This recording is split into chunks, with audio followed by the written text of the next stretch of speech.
L'homme que je vais évoquer aujourd'hui n'est pas tout à fait un oublié des évangélistes.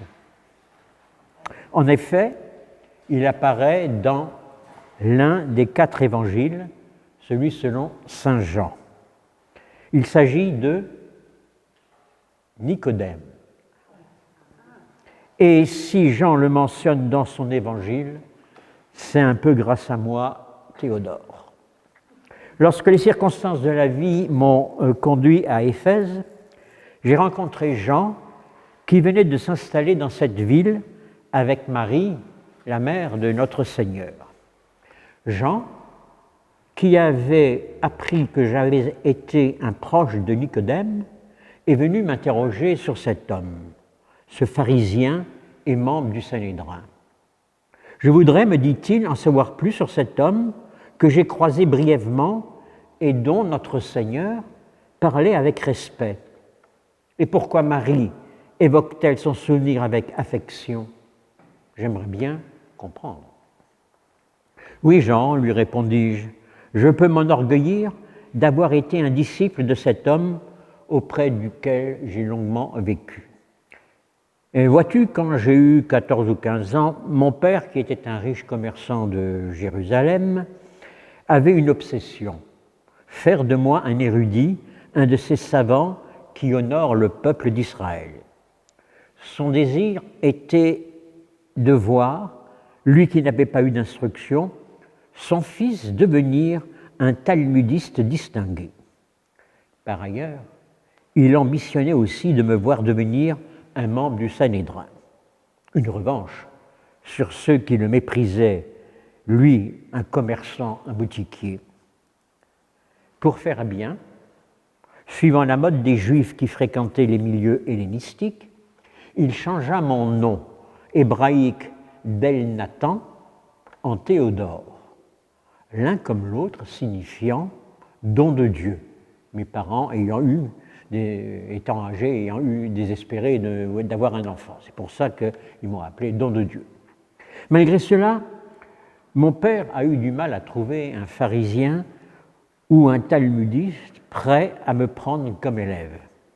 Seul Nicodème accepta de m'accueillir. Nicodème, t'en souviens-tu, Jean, était un doux vieillard. Il était veuf, et nous, ses 4 élèves, étions un peu les enfants qu'il n'avait pas eus. Contrairement à beaucoup d'autres étudiants, nous étions bien nourris, et Nicodème ne nous enseignait pas le Talmud à coups de badine sur les doigts. Bien au contraire, il était patient, attentif à chacun d'entre nous.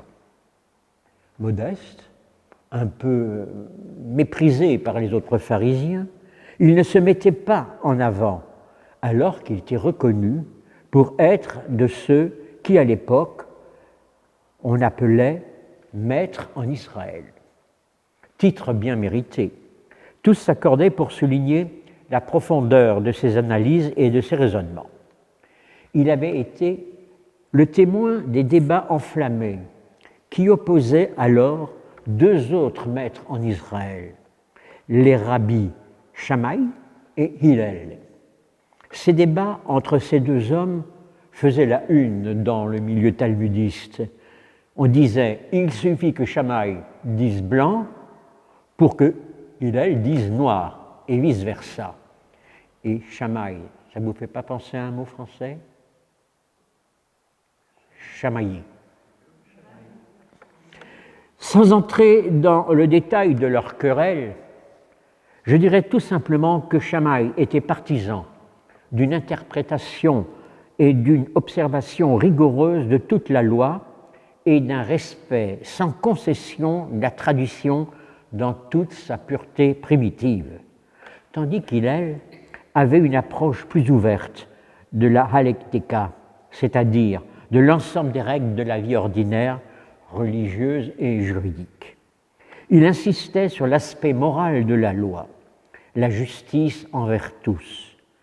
Ne disait-il pas « Ne fais pas à ton prochain ce que tu ne voudrais pas qu'on te fît ». Voilà toute la loi. Le reste n'est qu'une application et une conséquence.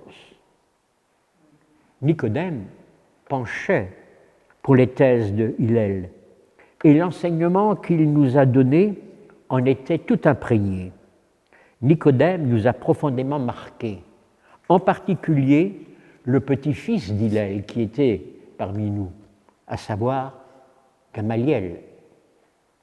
Oh, dit Jean, je commence à mieux comprendre certaines choses. N'est-ce pas Gamaliel qui était intervenu en notre faveur, Pierre, moi et les autres apôtres, pour moi, lorsque, après la Pentecôte, nous avons été miraculeusement libérés de la prison, où nous avions été jetés pour avoir annoncé la bonne nouvelle du salut en Jésus-Christ. Certes, nous fûmes fouettés, mais pas lapidés, comme certains le demandaient. Et je me souviens de ces paroles de Gamaliel. Si cette entreprise ou cette activité vient des êtres humains, elle se détruira. En revanche, si elle vient de Dieu, vous ne pourrez pas la détruire. Ne courez pas le risque de combattre contre Dieu. Et c'est encore lui, Gamaliel, qui a été le maître de notre ami Paul. Paul qui a dit de lui, lorsqu'il avait été lui aussi arrêté, « Je suis juif, né à Tars, en Cilicie, mais j'ai été élevé à Jérusalem et formé au pied de Gamaliel, dans la connaissance exacte de la loi héritée de nos ancêtres. » Et oui, Jean, voilà le résultat de l'enseignement de Nicodème. Je ne peux que regretter que Gamaliel ne soit pas allé plus loin dans sa démarche. Mais il ne faut pas désespérer. Nicodème lui-même a tâtonné, mais il a été persévérant dans sa quête de la vérité. C'est vrai, Théodore, me dit Jean, je me souviens de ses hésitations, mais aussi de son intervention courageuse, lui qu'on présentait comme un homme timoré, peureux. Eh bien, lorsque le dernier jour de la fête des Tentes à Jérusalem, les chefs des prêtres et les pharisiens voulurent arrêter Jésus, il s'était levé et crié « Notre loi condamne-t-elle un homme avant qu'on l'entende et qu'on sache ce qu'il a fait ?» Nicodème, un précurseur du principe d'innocence, qu'on met en avant.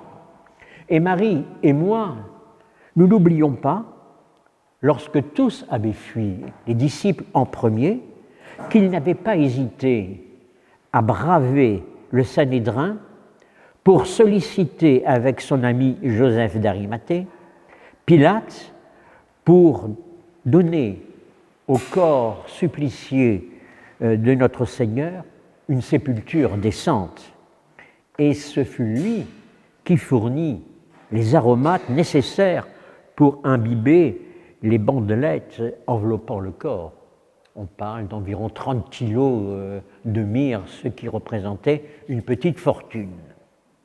Oui, Jean, notre Seigneur avait pour Nicodème du respect et aussi, oserais-je le dire, de l'affection.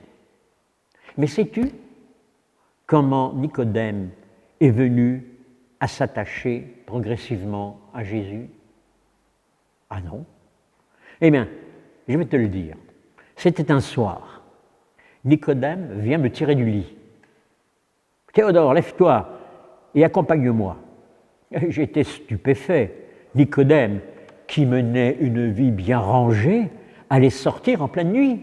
Que se passe-t-il? Enveloppe-toi, comme moi, dans une cape sombre, et suis-moi, sans bruit. Mais où allons-nous, maître? Silence, tu le sauras assez tôt. Pendant tout le parcours, Nicodème ne cessait de se retourner pour voir si nous n'étions pas suivis. Arrivé à destination, Nicodème me dit « Tiens-toi là dehors et fais le guet. Si quelqu'un vient, préviens-moi immédiatement. Je n'aurai pas pour longtemps. » Pas pour longtemps. Tu parles. J'ai fait le pied de grue pendant un très long moment dans le froid. Et enfin, quand Nicodème sortit de la maison, il faisait une drôle de tête. « Ça ne va pas, maître? Que se passe-t-il » ? « Théodore, ne dis rien aux autres. Je viens de m'entretenir avec Jésus de Nazareth. Tu sais, ce rabbi dont l'enseignement met hors d'eux mes collègues pharisiens du Sanhédrin. Certains cherchent même à le faire mourir et menacent tous ceux qui l'écouteraient de les exclure de la synagogue. C'est pourquoi j'ai pris tant de précautions pour le rencontrer. Il fait froid, rentrons vite, je te raconterai tout ce que j'ai entendu autour d'un bon feu. Voici, Jean, ce que Nicodème m'a rapporté de son long entretien avec notre Seigneur. 11 minutes ne suffisent pas. Ne suffisent pas pour vous résumer le dialogue qui s'est instauré entre Jésus et Nicodème. Jean en a repris les grandes lignes telles que moi, Théodore, je lui ai données. S'il n'y avait qu'une seule chose à retenir, ce seraient ces paroles du Seigneur. Dieu a tant aimé le monde qu'il a donné son Fils unique, afin que quiconque croit en lui ne périsse pas, mais qu'il ait la vie éternelle. Ah, merci Théodore, me dit Jean, pour ce témoignage. Je ne connaissais pas les circonstances de la rencontre entre notre Seigneur et Nicodème. Cette visite nocturne mérite d'être retenue. Et je me plais à penser que c'est grâce à moi, Théodore, que Jean mentionne cette circonstance les 2 fois qu'il parle de Nicodème. Donc, si vous lisez de nouveau le texte, au moment de la fête des cabanes, il est écrit Nicodème, qui était venu la nuit vers Jésus, et lors de l'ensevelissement de Jésus, eh bien, Jean écrit aussi « L'homme qui auparavant était allé trouver Jésus de nuit ». Le fait que Nicodème soit venu de nuit a marqué Jean. J'aurais voulu en dire encore plus à Jean sur Nicodème, mais notamment tout ce qu'il a fait pendant les jours sombres de la Passion, ses interventions lors du procès du Seigneur devant le Sanhédrin, ses démarches auprès de Pilate. Jean n'en parle pas. Dommage, car son attitude pleine de courage lui a coûté cher. Ainsi, il fut pour cela spolié de tous ses biens. Heureusement, il fut recueilli par Gamaliel, auprès duquel il finit ses jours. Moi, Théodore, je suis heureux d'avoir pu rendre hommage à cet homme droit. Il est arrivé de nuit, il est reparti maintenant dans la lumière du Seigneur. Celui qui agit conformément à la vérité, dit Jésus, vient à la lumière afin qu'il soit évident que ce qu'il a fait, il l'a fait en Dieu. Bel hommage de notre Seigneur à Nicodème. Puissions-nous, nous aussi, nous inspirer de son exemple. Bon.